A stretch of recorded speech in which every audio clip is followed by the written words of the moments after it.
Look at this. Right.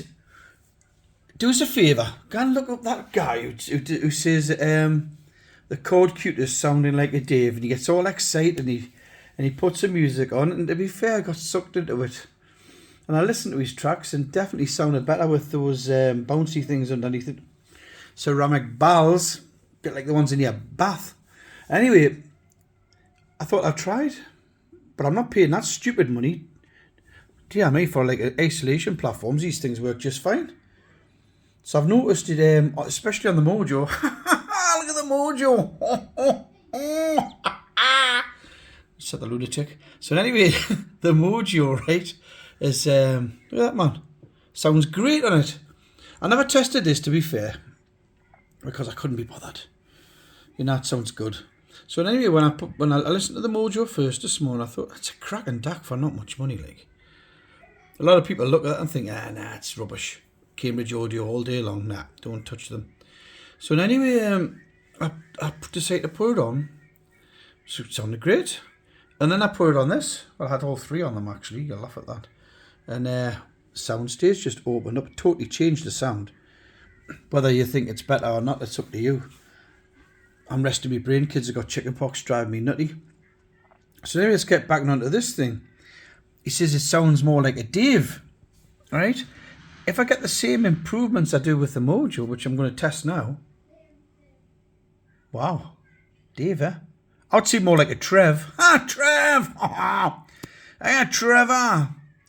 I've got loads of plans for this thing. See, what I've learned about it since I've got it. 5 volts goes in, right? Then it transfers, it DC, it up, I use a DC to DC converter, and it goes up to 8, right? So that's for the analog output stage apparently.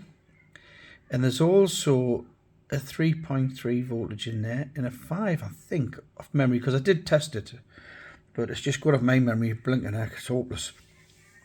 But I will strip it down and look again. And there's 2 capacitors here. I think they were 1000 microfarads. There's the surface mount ones, not the greatest things on the planet, but I was thinking about putting some Oscons in there in the place. But I got the idea of thinking about like a separate power supply, 3 possibly. 3 ultra low noise power supplies for this. 1 for the analog output stage, right?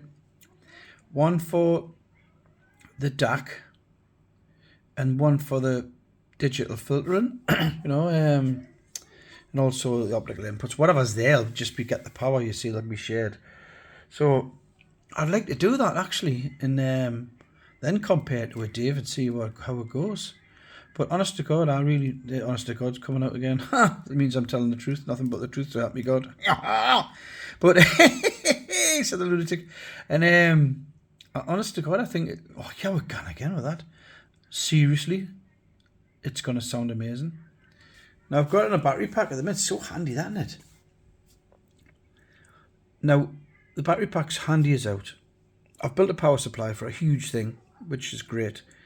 But I just want to build my own power supplies instead of using other things and see what sort of results I get. I'm sure I'll get amazing results from this. Right, and that video will follow in the future. Right, so I'll see you when I get my glasses.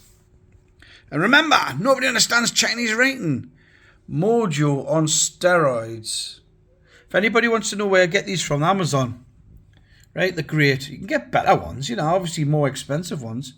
But these ones here, they've got dampened material, sponges and that right there.